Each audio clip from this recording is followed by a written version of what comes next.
Hi guys, 1 नवंबर 2022 को RBI ने CBDC यानी कि सेंट्रल बैंक डिजिटल करेंसी को लॉन्च किया। तो आज की वीडियो में हम जानेंगे कैसे सीबीडीसी एक नॉर्मल पर्सन से लेके एक बड़े बिजनेसमैन तक को कैसे इंपैक्ट करेगा। इस वीडियो में हम डिस्कस करेंगे। इस वीडियो में हम मेनली सीबीडीसी के 3 मेजर पॉइंट के बारे में डिस्कस करने वाले हैं। पहला पॉइंट हमारा ये रहेगा कैसे 2 पर्सन जिनके पास बैंक अकाउंट नहीं रहेगा तो भी आपस में कैसे ट्रांजेक्शन कर पाएंगे। कैसे वो बिजनेसेस जो फॉरेन में है उनके रेवेन्यू 3 से 5% बढ़ जाएगा बिकॉज ऑफ सीबीडीसी। कैसे इंडियन रिफ्यूजीज जो कि सब्सिडी लेने के लिए एलिजिबल नहीं है तो भी वो सब्सिडी का बेनिफिट ले रहे हैं, अब नहीं ले पाएंगे बिकॉज ऑफ सीबीडीसी। तो चलिए आगे बढ़ते हैं। और बिकॉज ऑफ ये वीडियो बहुत ही इंफॉर्मेटिव होने वाली है तो प्लीज लास्ट तक जरूर देखें। गैस आरबीआई जैसे कि पहले एक नोट फिजिकल करेंसी जारी करती थी जिसे हम ऑल ओवर इंडिया में कहीं भी यूज कर सकते थे, ठीक उसी प्रकार अब वो डिजिटल करेंसी लॉन्च करेगी जिससे ये और कुछ नहीं है बल्कि ट्रांसफॉर्मेशन है physical currency to digital currency.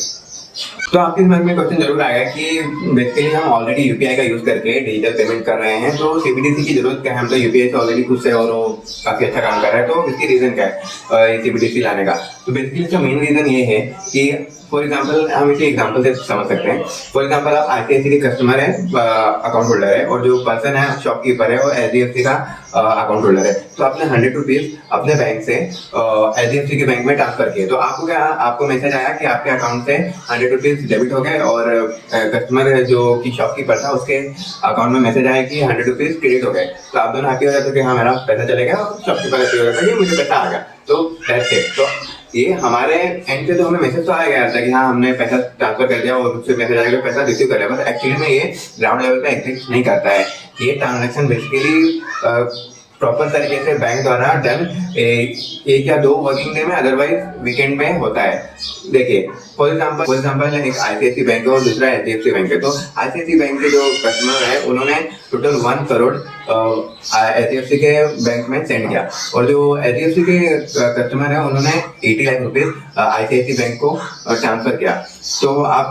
तो ये क्या होता है कि बैंक 1 से 2 वर्किंग डे में, अदरवाइज वीकेंड में क्या करते हैं, आईसीआईसी ने 1 करोड़ रुपीज ट्रांसफर किया था और एचडीएफसी ने 80 लाख। तो बेसिकली एचडीएफसी क्या करेगा, 1 करोड़ में से अपना 80 लाख माइनस कर देगा और जो बचा 20 लाख रुपीज वो सिंपली आईसीआईसी को भेज देगा। तो ये करंट प्रोसीजर है जो कि बैंक यूज करता है अपने आपस में ट्रांजैक्शन को सेटल डाउन करने के लिए। लेकिन जब सीबीडीसी आ जाएगा तो सीबीडीसी में क्या होगा कि जब पर्सन 100 रुपीज भेजता है किसी पर्सन को तो इमीडिएटली उसके अकाउंट में चले जाएगा, और ये जो 2 से 3 वर्किंग डेज बैंक में लगाया वो बैंक नहीं है, वो टाइम नहीं लगेगा, जिससे कि टाइम सेव होगा और एफिशिएंसी इंप्रूव होगी बैंक की।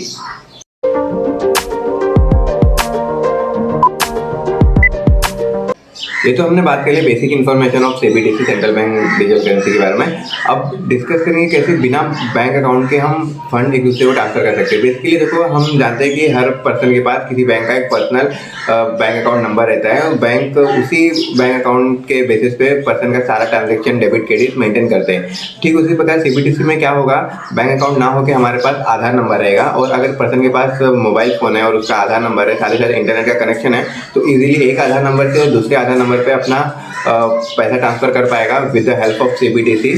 तो जैसा कि हम सभी जानते हैं कि अगर कोई पर्सन अदर कंट्री में काम करता है, Indian person for example UK में या यूएसए में, या फिर कोई इंडियन कंपनी अपना ब्रांच किसी अदर कंट्री में खोलता है यूके या यूएस में, तो जब उसका वहाँ पे जो रेवेन्यू और प्रॉफिट जनरेट होता है उसे इंडिया में लाना पड़ता है क्योंकि उसका हेडक्वार्टर इंडिया में रहता है। तो बेसिकली जब वो वहाँ से फंड यहाँ पे ट्रांसफ़र करता है तो उसे जो थर्ड पार्टी कंपनीज रहती है फॉर जो कि फंड उस कंट्री से इस कंट्री में ट्रांसफ़र करती है, लाइक वेस्टर्न यूनियन, तो वो उसका चार्जेस लेती है और साथ ही साथ 3 से 4 दिन का वर्किंग डे लेती है, और उनका चार्जिंग बेसिकली जो फंड रहता है उसके ऊपर 2 से 3% का चार्ज रहता है। फॉर एग्जाम्पल अगर कंपनी को प्रॉफिट हुआ है 100 करोड़ का और वो उसे यूके से इंडिया में लाना चाहती है, तो उसको वो 100 करोड़ के ऊपर 2 से 3% का चार्जेस देना पड़ेगा उस थर्ड पार्टी कंपनी को, तो जिससे कि उसका प्रॉफिट मार्जिन कम हो जाएगा। अगर कंपनी का प्रॉफिट मार्जिन 12% है तो क्योंकि बिकॉज ऑफ उसे 2 से 3% उस कंपनी को देना पड़ा, तो उसका प्रॉफिट मार्जिन कम होके 12 से 9% या फिर 8% ही रह जाएगा।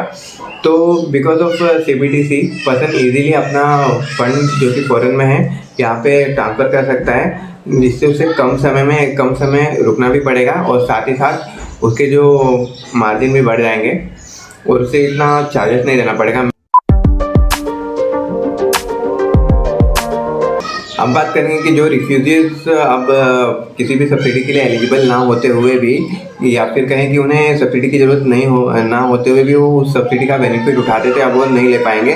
तो देखिए, एक्चुअली सीबीडीसी के द्वारा क्या होगा कि जो अदर कंट्री से रिफ्यूजीज इंडिया में आए रहेंगे उनके ट्रांजैक्शन को रिकॉर्ड किया जाएगा, प्रॉपर ट्रैक किया जाएगा। अगर उनका ट्रांजैक्शन और सैलरी या फिर जो कि इनकम सोर्सेस उनका बढ़ता है, एक पर्टिकुलर अमाउंट से ज़्यादा चले जाएगा, तो उन्हें जो सब्सिडीज दिया जाता है, फॉर एग्जांपल उन्हें गैस के ऊपर 10% सब्सिडीज दी जाती है, तो सब्सिडी या तो कम करके 5% 4% कर देंगे, अदरवाइज उनकी सब्सिडीज कम कर देंगे या फिर ख़त्म कर देंगे। और ये था हमारा in depth analysis in CBDC, central bank digital currency के बारे में। तो गाइस, आपका इसके बारे में क्या कहना है, प्लीज़ कमेंट सेक्शन में जरूर बताएं और वीडियो को लाइक कीजिए और सब्सक्राइब कीजिए। मिलते हैं नेक्स्ट वीडियो में। जय हिंद।